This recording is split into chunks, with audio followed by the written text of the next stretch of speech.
Assalamualaikum warahmatullahi wabarakatuh. Jumpa lagi dengan channel ajaran. Selamat sore teman-teman semua. Semoga kita semua selalu dalam keadaan sehat dan tidak kurang suatu apa.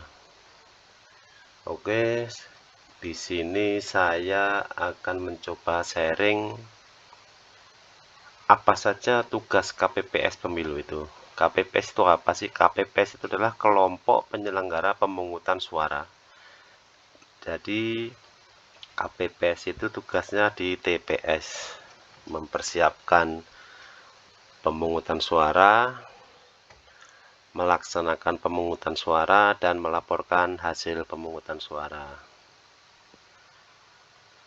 Jadi tugas KPPS itu berat teman-teman ya, dan ini harus anggota KPPS sendiri mengetahui dan masyarakat umum juga mengetahui kalau tugas KPPS itu tidak hanya pada saat hari H pencoblosan saja, tapi beberapa hari sebelum hari H pencoblosan KPPS sudah bekerja. Langsung saja kita sharing-sharing apa saja sih tugas KPPS. KPPS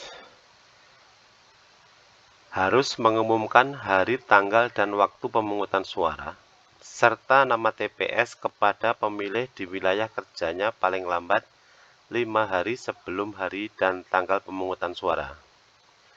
Nah, jadi KPPS itu tugasnya harus memberitahukan kepada warga sekitar TPS kapan mau diadakan pemungutan suara itu paling lambat 5 hari sebelum hari pencoblosan.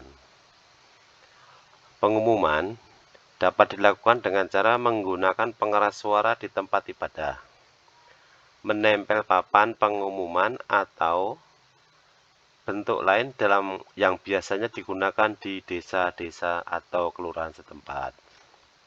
Ya, bisa pengumumannya ditempel di pos kamling, pos RT, RW, atau tempat umum yang biasa dipergunakan untuk menempel pengumuman. Selanjutnya, KPPS menyampaikan formulir model C pemberitahuan KPU kepada pemilih yang terdaftar dalam DPT di wilayah kerjanya untuk memberikan suara.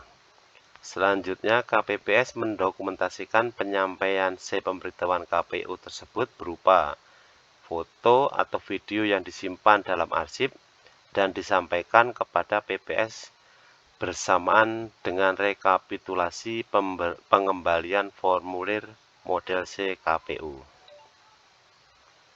Jadi pada saat KPPS menyerahkan undangan kepada anggota DPT,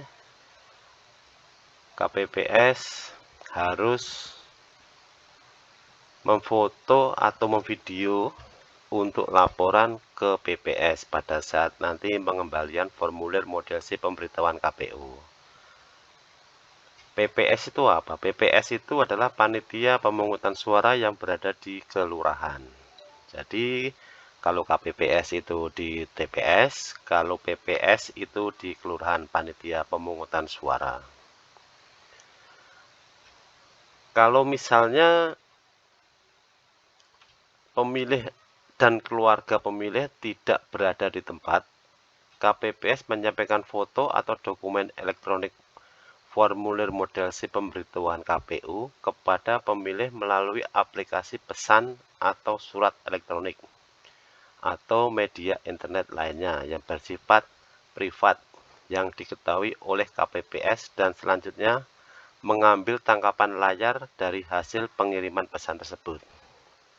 Jadi misalnya pada saat mau mengasihkan formulir model C pemberitahuan KPU, yang bersangkutan tidak ada di rumah, itu bisa dilakukan dengan cara di WA, di telepon, dan nanti kalau udah di WA bisa di screenshot untuk bukti kalau pemberitahuan formulirnya itu dikasihkan ke yang bersangkutan. Selanjutnya, apabila sampai dengan tanggal 11 Februari 2024 pemilih DPT belum menerima formulir model C pemberitahuan KPU, maka pemilih yang bersangkutan dapat meminta formulir model C pemberitahuan KPU kepada Ketua KPPS paling lambat tanggal 13 Februari 2024 dengan menunjukkan eKTP. Jadi kalau misalnya tadi yang bersangkutan lagi keluar kota, lagi pergi, setelah mendapat SMS atau WA, langsung saja segera menemui Ketua PPS tempat dia mencoblos paling lambat tanggal 11 paling lambat tanggal 13 Februari 2024 dengan membawa eKTP. Selanjutnya, apabila KPPS menemukan pemilih yang telah meninggal dunia, pindah alamat domisili, pindah memilih, tidak dikenal, atau tidak berada di tempat dan tidak terdapat keluarga yang bisa dipercaya untuk dapat dititipkan, maka KPPS tidak memiliki kontak personal yang bersangkutan. KPPS menandai mencatat keterangan tersebut dan melaporkan rekapitulasi distribusi formulir model C pemberitahuan KPU kepada PPS. Jadi misalnya kalau yang bersangkutan sudah meninggal dunia, pindah alamat domisili, pindah milih, atau tidak kenal di tempat lingkungan, atau tidak ada yang bisa kira-kira dipercaya, KPPS harus menandai di DPT dan melaporkan rekapitulasinya dan dikembalikan ke PPS. Jadi tidak boleh dititipkan ke sembarang orang.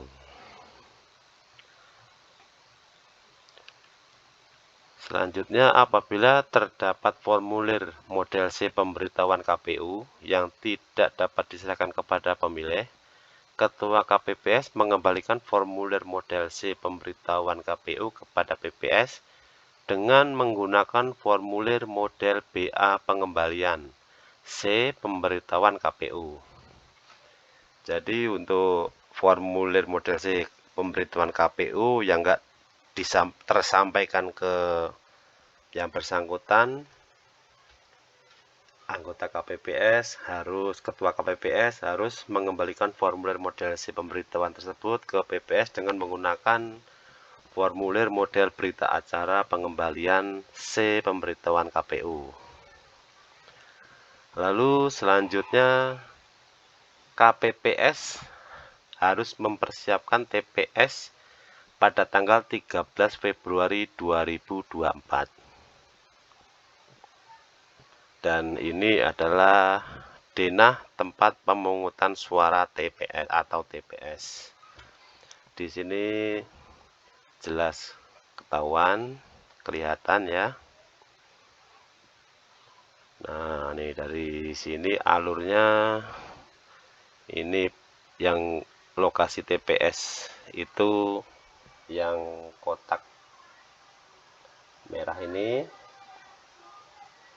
Nah, selain petugas atau warga yang akan memilih dan saksi tidak boleh masuk sembarangan. Jadi ada aturannya. Di sini ada warga yang memantau, istilahnya yang menonton, pengen melihat jalannya pemungutan suara. Di sini ada pintu masuk yang dijaga oleh Pamsung, panitia pengamanan langsung, dan ini alurnya bisa langsung dipanggil satu-satu menuju KPPS 4 dan KPPS 5. Di sini pendaftaran, warga datang melapor membawa C pemberitahuan tadi, dan sini tugas KPPS 4 dan 5 itu harus detail. Jadi tidak sembarang menerima orang. Harus disamakan nomor ID-nya, nomor NIK, nomor sama tempat TPS-nya. Dan di sini harus jeli. Petugas KPPS 4 dan 5 harus mengecek jari-jarinya harus bersih. Jadi kalau di jarinya udah ada tinta ya jangan dikasih. Terus selanjutnya setelah melapor ke KPPS 4 dan 5 menunggu antrian duduk di sini.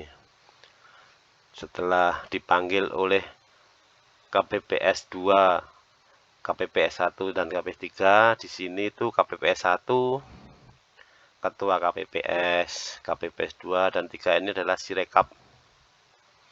Sirekap itu tugasnya untuk melaporkan secara elektronik nanti setelah hasil pemilu ke PPS. Dan di sini ada saksi-saksi dari partai-partai. Dan di sini ada meja pengawas TPS. Di sini di bawahnya ada KPPS 7, tugasnya menjaga tinta. Dan di sini ada Pamsung juga di pintu keluar TPS. Lalu di sini ada KPPS 6, tugasnya menjaga kotak suara dan mengarahkan pemilih yang sudah mencoblos memasukkan kertas suara sesuai dengan warna atau dengan yang tersedia di sini. Di sini ada bilik suara. Oke, secara flow-nya nanti akan saya terangkan lebih detail lagi. Jadi ini denah tempat pemungutan TPS, tempat pemungutan suara. Dan di sini ada papan pengumuman. Papan pengumuman itu apa aja? Daftar pemilih tetap, daftar pemilih tambahan TPS itu tempel di sini, serta daftar calon tetap anggota DPR, anggota DPD, anggota DPRD provinsi, anggota DPRD kabupaten kota, dan daftar pasangan calon presiden dan wakil presiden harus ditempel di sini. Oke, selanjutnya dalam pembuatan TPS, KPPS juga harus memperhatikan kemudahan akses bagi kelompok disabilitas pengguna kursi roda atau usia lanjut dalam menggunakan hak pilihnya. Jadi anggota KPPS juga harus memperhatikan ya, misalnya ada kelompok disabilitas di situ nggak bisa melaksanakan hak pilihnya, kursi roda nggak bisa masuk, itu harus diperhatikan. Selanjutnya KPPS juga memperhatikan kerahasiaan pemilih itu terjaga, jadi tidak bisa dilihat sama orang, jadi rahasia, benar-benar rahasia.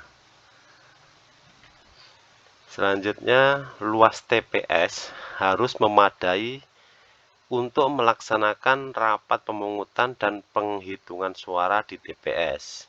Panjang 10 meter kali lebar 8 meter atau disesuaikan dengan kondisi tempat tanpa merusak tempat.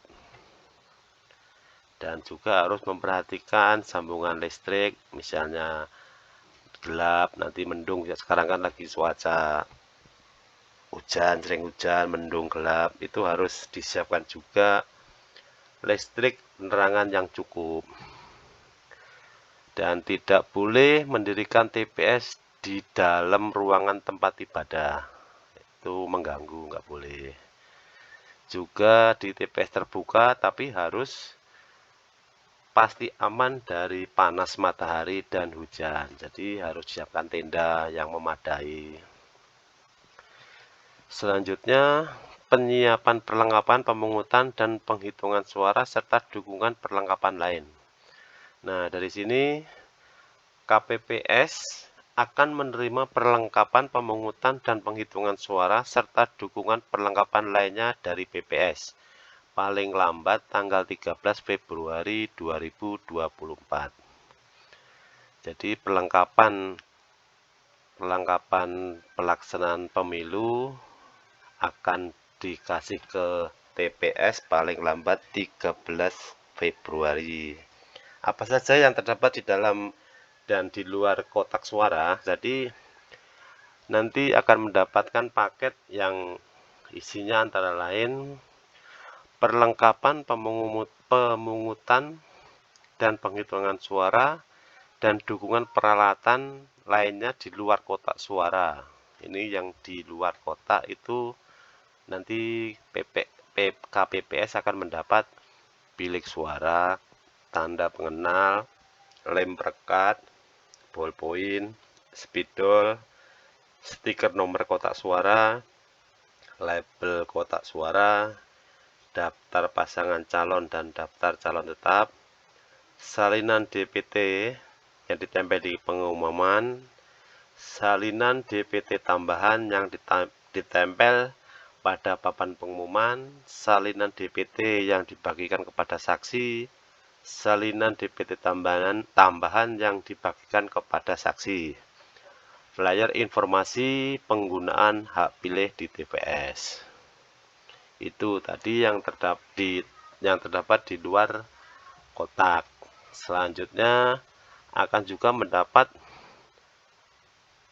prasarana yang di dalam kotak itu antara lain yang pertama surat suara, tinta, segel, alat bantu tunanetra, kantong plastik, karet pengikat surat suara, formulir model C hasil salinan, dan formulir lainnya, formulir untuk berita acara dan sertifikat, tali pengikat alat pemberi tanda pilihan, segel plastik pengganti gembok, sampul kertas, dan alat untuk mencoblos pilihan. Jadi itu yang terdapat di dalam kotak suara. Jadi akan mendapat 2 paket yang di dalam kotak suara yang barusan saya sebutkan dan yang di luar kotak suara yang tadi tersebut di atas. Mungkin sharing kita sampai di sini dulu teman-teman. Untuk selanjutnya mungkin akan saya bikin sharing yang baru dan semoga bermanfaat buat kita semua. Wassalamualaikum warahmatullahi wabarakatuh.